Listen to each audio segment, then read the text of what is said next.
ہم کہ وہ مسافر جو الٹے پاؤں سفر میں ہے۔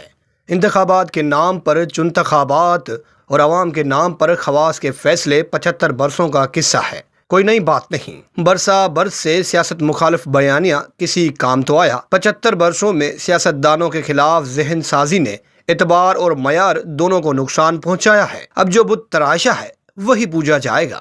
مقبولیت مطلق انانیت میں بدل چکی ہے، اب پچھتاوے کا کیا فائدہ؟ عمران خان کی سیاست سے لاکھ اختلاف، مگر سچ تو یہ ہے کہ تمام اندازے، بیانیے، قیافے اور تخمینے قطعی طور پر مسترد ہو چکے ہیں۔ اس کا کریڈٹ عمران خان کو بالکل نہیں جاتا، بلکہ ان قوتوں کو ضرور جاتا ہے جو غیر مقبول ہوتی جا رہی ہیں۔ یہ حامی نہیں، مخالف ووٹ اور ووٹر ہیں۔ اس کا کریڈٹ روایتی سیاسی قیادت اور طرز سیاست کے سر بھی ہے جسے عوام نے مسترد کر دیا ہے۔ اب کی بار پنجاب کا نوجوان ووٹر اور خواتین متحرک ہوئی ہیں۔ پرچی کی اس انقلاب میں نوجوانوں کی شمولیت اور دلچسپی نے انتخابات کا رنگ ہی بدل دیا ہے۔ جمہوریت کی فتح ہے کہ فیصلہ کن ووٹر جمہوری عمل میں شراکت دار بنا، تاہم ایک بار پھر جمہور کی رائے کو احترام نہیں ملا۔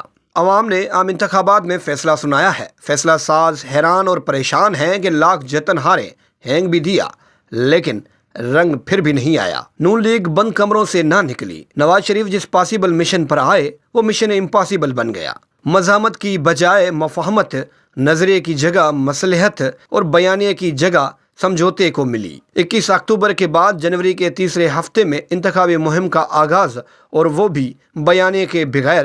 ووٹ کو عزت دو کے بیانیے سے مجھے ووٹ دلواؤ کا بیانیہ اور وسطی پنجاب یا پنجاب تک محدود ہو جانے والی سیاسی جماعت واضح طور پر کندھوں کی متلاشی رہی۔ عوام سے دوری، مسائل کی عدم نشاندہی اور بیانیے کی کمزوری کے ساتھ ساتھ اسٹیبلشمنٹ سے مراسم نون لیگ کی شکست کی بنیادی وجہ بنی۔ انتخابی مہم کا انحصار میاں نواز شریف پر تو کیا گیا، مگر بکنے والے پروڈکٹ کو بغیر آواز بیچنے کی کوشش کی گئی۔ بیانیے سے جنرل باجوہ اور جنرل فیض کا نام نکل چکا تھا، اور شاید وقتی مجبوری بھی تھی اور دوری ضروری بھی۔ اب جب ریاست بند گلی میں ہے تو راستہ سیاسی جماعتوں نے ہی نکالنا ہے۔ ہم پھر ماضی میں کھڑے ہیں جہاں سیاسی جماعتوں کو مشکل فیصلے کرنا ہے۔ مقتدرہ سیاسی جماعتوں کے سامنے کھڑی ہے اور ہاتھ میں چھڑی ہے۔ فیصلہ صادر ہے کہ سب مل جل کر اچھے بچوں کی طرح مملکت چلائیں، جبکہ سچ تو یہ ہے کہ کوئی بھی وزارت عظمیٰ کا نہ تو دعوے دار ہے اور نہ ہی حقدار۔ پاکستان پیپلز پارٹی اعداد کے ہیر پھیر میں بادشاہ بنانے اور گرانے میں اہم ہے، اور مذاکرات کی میز پر آئینی عہدوں، پنجاب کی وزارت اعلیٰ،